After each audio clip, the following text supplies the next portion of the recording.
ایک صاحب سے میں نے کہا کہ جناب وہ 2000 ریال لگ گیا تو کیا کرنا ہے؟ کہنے کوئی مسئلہ نہیں، پاسپورٹ نواں بنوا لو، گنجائش ہے، یعنی ہر شے کا حل ہے۔ تو میں نے کہا یار اب عمرہ کرنے جاتے وقت بھی بندہ دھوکہ دے کے جائے، اللہ کے گھر جاتے وقت بھی اس طرح کی حرکت کرے، کیا حال ہو گیا؟ ہر چیز کا لوگوں نے حل نکال لیا، ہر چیز کا لوگوں نے سٹائل بنا لی۔ ایسا نہ کریں، یہ درست نہیں۔ احمد رفوگر کہنے لگا اس طرح سیوں گا کہ پھاڑنے والے کو بھی پتہ نہیں۔ ان کا پیسے لے یار تو سی دے۔ اس نے سی دی، اگلے شام ہی لا کے بچھا دیا گدا۔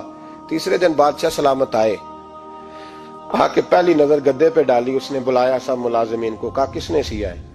کہا جناب کیا ہوا؟ کہا یہ پھٹا ہوا تھا۔ کس نے؟ کہا نہیں پھٹا ہی نہیں۔ وہ کہنے لگے بنو بات، میں خود پھاڑ کے گیا تھا، تو بتاؤ صحیح سیا کس نے ہے؟ کہا جناب آپ پھاڑ کے گئے تھے تو بتایا کیوں نہیں؟ فرمانے لگے اسی لیے تو بتایا نہیں تھا کہ تم خود تحقیق کر لو، بلاؤ بتاؤ سیا کس نے۔ تو بلا لیا، احمد رفوگر آ گیا۔ اس کو جب بلا کے سامنے بادشاہ کھڑا کیا، کہا بھئی تو نے سیا ہے؟ کہنے لگا حضور آپ کے سارے ملازم کٹھے ہو کے آئے تھے، میری غلطی کوئی نہیں۔ کہا نہیں یار تو بڑا کاریگر ہے، میں نے اپنے ہاتھ سے پھاڑا تھا پر مجھے بھی نہیں پتا چل رہا کہاں سے پھٹا تھا۔ اچھا یہ بتا یہ تھیلی جو ہے یہ بھی تو نے سی تھی؟ اس نے کہا جی آپ کے خادم کا ہی کارنامہ ہے، وہ فلانے علاقے کے قاضی صاحب آئے تھے، اس میں سے ہیرے نکال کے تو کھوٹے سکے بھرے تھے، تو مجھے بھی تھوڑا سا حصہ ملا تھا۔ محمود نے سارے گواہ بھی اکٹھے کر لیے، ثبوت بھی اکٹھے کر لیے۔ پھر قاضی کو بلایا، پہلے سارے ثبوت اور گواہ کیس حل کر لیا۔ پھر ہمارے ہاں یہ حال ہوتا ہے کہ مدعی 2-3 ہفتے کے بعد خود ہی ہاتھ باندھ جاتا ہے، کہنا تسی میری جان چھڈو، مجرم پھڑو پاوے نہ پڑھو۔ وہ کہتا ہے مجھے معافی دو، میں رہا۔ ظلم ہے نا، ظلم زیادتی ہے کہ جو بیچارہ اتنے سوال مجرم سے نہیں ہوتے جتنے مدعی سے ہوتے ہیں۔ اب یقین کریں اتنے سوالات ہوتے، بیچارہ ہف جاتا ہے۔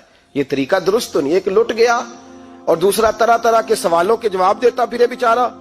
سارے ثبوت اکٹھے کر کے قاضی صاحب کو بلایا، تنہائی میں لے جا کے محمود غزنوی نے کہا قاضی صاحب آپ سے غلطی ہو گئی، غریب آدمی تھا، وہ لٹ گیا ہے، اس نے تو بڑی مشکل سے کچھ ہیرے جمع کیے تھے اور اس کی کل کائنات تھی، تو آپ اس کا مال اسے دے دیں، بات ختم۔ قاضی صاحب کہنے لگے آپ مجھ پہ الزام لگا رہے ہیں، سوال ہی نہیں پیدا ہوتا، آپ میری داڑھی دیکھیں، آپ میرا اعزاز دیکھیں، دنیا جانتی ہے میں اس کا۔ قاضی صاحب انسان بھول ہی جاتا ہے، بندہ بھول جاتا ہے، غلطی ہوگی، مال نے کہا نہیں سب، کہا میں تنہائی میں پوچھ رہا ہوں، میں اس وقت پوچھ رہا ہوں جب دوسرا موجود کوئی نہیں، آج توبہ کر لے، میں کچھ نہیں کہوں گا، تو میری زبان پہ اعتبار کر، تجھے پتا ہے میں جو کہتا ہوں اس پہ عمل بھی کرتا ہوں، باز آ جا۔ پر قاضی نے کہا نہیں میری غلطی کوئی نہیں۔ محمود نے پھر بڑے دربار میں بلا لیا، مجمع عام میں۔ مہلت کے دنوں میں جو توبہ کر لے وہ بچ جاتے ہیں، لیکن لوگ رسوائیوں کے دنوں میں پھر واپس لوٹتے ہیں اگلا گھر دیکھ کے، پھر حالات اور طرح کے ہو چکے ہوتے ہیں۔ جب بڑے دربار میں قاضی کو بلایا، بھائی تو مانتا ہے کہ نہیں؟ اس نے کہا نہیں۔ تو کہا بلاؤ احمد رفوگر کو۔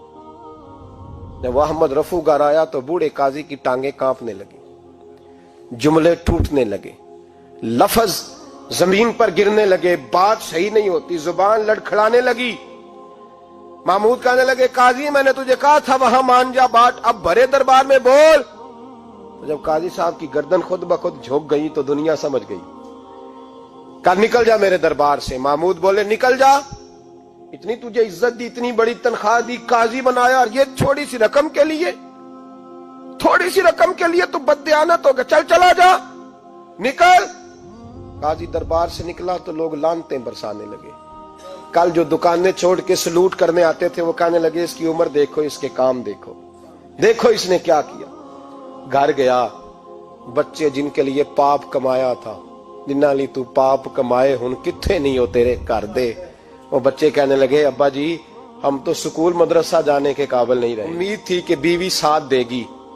وہ کہنے لگی میں میکے کیسے جاؤں گی، گلی کی عورتیں طرح طرح کی باتیں بناتی ہیں۔ اور بھائی کامیابیوں کے بڑے سربراہ ہوتے ہیں، کوئی کامیاب ہو جائے تو سارے کہتے ہیں میری سپورٹ سے ہوا ہے، ناکامیاں ہمیشہ یتیم ہوتی ہیں، ناکامیوں کا کوئی سربراہ نہیں ہوتا۔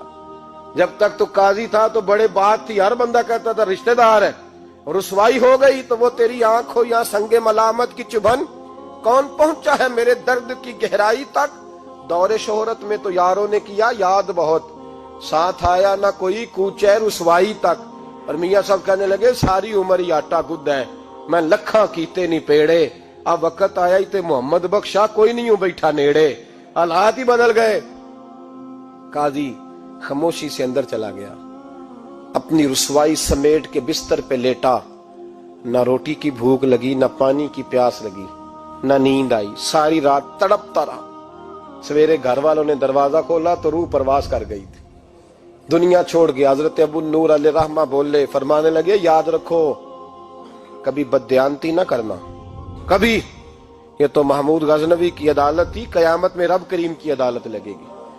اور فرمایا وہاں تو گواہی دینے والا احمد رفو گر تھا، قیامت میں تو تمہارے اپنے ہاتھ پیر گواہیاں دیں گے، ہمارا اپنا وجود گواہی دے گا۔ اور فرمایا یہاں تو لانتے دنیا دار برساتے تھے، وہاں فرشتے ہوں گے۔ اور قاضی کو تو موت آ گئی تھی، قیامت میں تو دوبارہ موت بھی کوئی نہیں آئے گی، وہاں تو رہنا ہے اور سہنا ہے۔ بددیانتی معاشرے میں، اتنی بددیانتی ہر جگہ۔ اس معاشرے کا بھی کچھ بنے گا جہاں دوائی بھی خالص نہ ملے، جہاں دوائی میں بھی بددیانتی ہو۔ لوگ اپنے بچے کو آکسفورڈ یونیورسٹی میں پڑھانے کے لیے غریبوں کے بچوں کے رگوں میں جو دوائی اتارے وہ بھی 2 نمبر۔ اتنا بڑا بھی کوئی بددیانت معاشرہ ہوتا ہے کہ لوگ یہاں تک دھندا کریں، یہاں تک کہ لوگ لوگوں کی زندگیوں سے کھیل جائیں اور ہمیں احساس تک نہ ہو کہ کوئی مر جائے گا، کوئی ڈوب جائے گا، کیا بنے گا۔ اور جس نے وہ اپنی رجسٹر کی دوائی کی، اس نے 2-4 لاکھ روپیہ لیا اور اس نے یہ نہیں سوچا کتنے انسان میری وجہ سے مریں گے۔ قتل صرف یہ تو نہیں ہوتا گولی مار کے مار دینا، لوگوں کی زندگیوں سے لوگ کھیل جاتے ہیں، لوگ تباہی کر جاتے ہیں، لیکن بددیانتی سے باز نہیں آتے۔ میرے رسول پاک علیہ السلام کے غلاموں، نبی پاک صلی اللہ علیہ وسلم نے ذرا سی بددیانتی، اور صحابہ کا یہ مزاج تھا، اتنی سی بھی کبھی ان سے غلطی ہوتی تو تڑپ جاتے۔